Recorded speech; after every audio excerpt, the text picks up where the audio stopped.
Plaintiff Byron Holloman says the defendant is his cousin, but they were so close that they were more like brothers.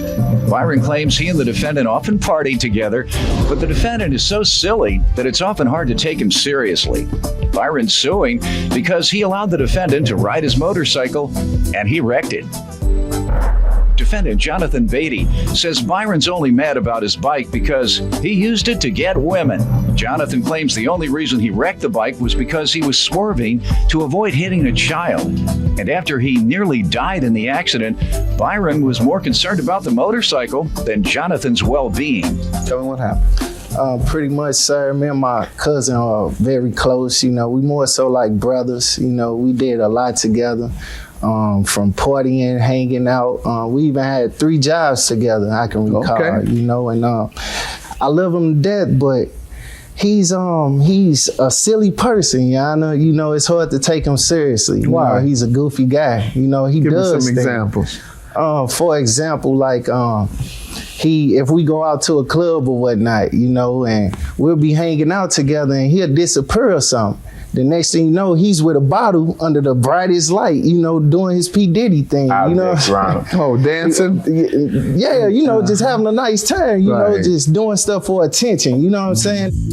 You think that's his issue, in need of attention? Yes, sir. Was he neglected as a kid or I something? object, Your Honor. I don't need no attention. I get plenty of attention. Okay. Always, Yana, always, and I'm getting tired of carrying the weight pretty much, Let me hear from you about all that. This is my cousin. I love him. Basically, this bike was a chick magnet for him. He really don't What's curse. that? A chick magnet. Oh, he is. No, the bike was for him, a chick magnet. Oh, okay. We haven't gotten into the motorcycle. I was allowing you to respond to his allegations that you are a prankster who is always in need of attention. No, sir. That's not true. Well All said, right. Yana. Well said. I said it right? Yes, sir. All right. He do a lot of things to benefit out of it. Whether it's right or wrong, he must benefit. You all always had a good relationship, as he says? Yeah. All right, good. Good to know that. What city are you all from? St. Louis, Missouri. Tough town. You well respected there too, sir. I am. I love you. Yes, sir. All right, good. Yes, sir. Tell him I said thank you.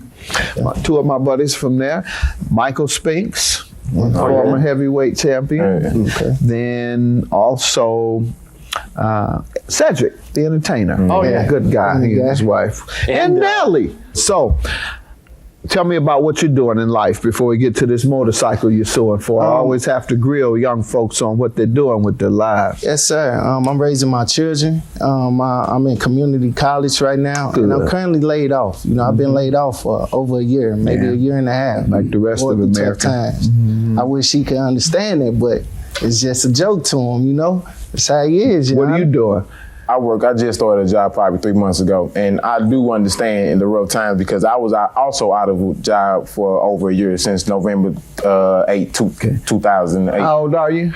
26. All right, you about the same age? Yes, sir. You I'm all 25. worked for the most part since you've been out of high school? Yes, sir. All right, good. Glad to hear that. So let's get to the motorcycle you're suing about. Okay, sir. This goes back to August the 28th. I just recently purchased the motorcycle, and it's been about 2 weeks so far. So we had a family get together for my great grandmother, and I arrived on my motorcycle and whatnot, and it was a pretty good day or whatnot. So a lot of people wanted to take a ride on the bike or ride it, which was him and my other cousin, and so I agreed, but I also made a verbal agreement that if he break it, he buy it.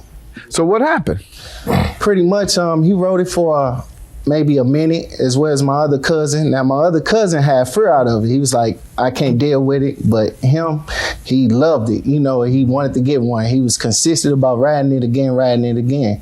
So I had a nice day. So the following day, I called him. I told him I did a nice job on it. So I wanted to ride it again, to the city or whatnot. And he was like, yeah, okay, come through my house. Let me see it again, which I did. So I rode to his house. And I parked on the sidewalk, and me and him began to have short conversation about him getting back on the bike. So I was like, I'll probably let you do it, but you remember the verbal agreement. He was like, yeah, this and that. So I began to walk in the house and use the restroom. I heard my engine started, you know, vroom, vroom. I'm like, oh no, what is he doing? So I run out the house and the defendant, he was on the bike almost in the neighbor's yard, you know, stirring it all wrong and stuff. So I almost had a heart attack, Your Honor. This is my heart we talking about, my baby. Go ahead. So he does that and I'm chasing him after him and all this and that and he just disappears, Your Honor. Just disappears. That's his act, isn't it? You say disappears at clubs. Nice, disappear with your bike. That's how he do, Your Honor. That's how he do. You know? All right, let me hear from you, Houdini. Like to disappear. Wish I could make this disappear. Go ahead.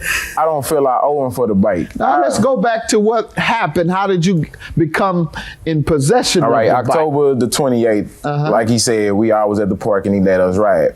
That's when we made the verbal agreement. So when October 29th, What was the agreement? That you would if you fix wreck it if you if you wreck it, you bag. And I agreed, but I agreed on the 28th, not the 29th. Oh. Man, I tell you. Surely that isn't your defense. I mean, I tried. What happened? All right, I got on the bike after he went in the house. He told me to hold up, he was gonna let me ride. So he put me on hold, but I'm outside playing on the bike and I'm feeling myself because I just got on it yesterday, so I got this. He was finna show me little pointers and how to change the gears, but I'm like, I ain't planning going out of first gear anyway. So I started up and went down the street and I'm riding and there was some little kids on the street that know me. And when they saw me, they happy and one of the little girls ran in the street on me and not true, Your Honor. Hold on, let him give his... It was either hit this girl or swerve over and I ain't tried to crash, but I dodged her and like you said, I ain't got much experience. So when I swerved, I couldn't get back on balance and it got the wobbling and I ran into somebody's porch. Now, the whole time that I from the time he came and saw about the bike and I'm injured and he picking the bike up and whatever, he never asked me was I all right. He just worried about this bike. Okay. My whole left side was pink. Really? Like I just peeled skin off. So do you have permanent scars? Nah, it healed. My elbow still kind of messed up, but the scarring, the tissue healed back. Okay, good. You can still see it though, but it fairly healed well. You never asked if he was all right? I called him and I asked him what was going on and whatnot, because he had talked to me. He had talked to my mom, Your Honor, and she expressed to me, you know, it was material things. I had to get my mind together, but he ran off with the bike, Your Honor, and that hurt me. 2 weeks of riding, you know, right. 2 weeks. That's all I had. All right. Let me see what the estimate is. I just have a receipt of that the bike was purchased for $3,000 and it was tuned up and everything. That's what I need to see. And one more time, you did agree to pay if something happened? On the 28th, Your Honor. Judgment for the plaintiff.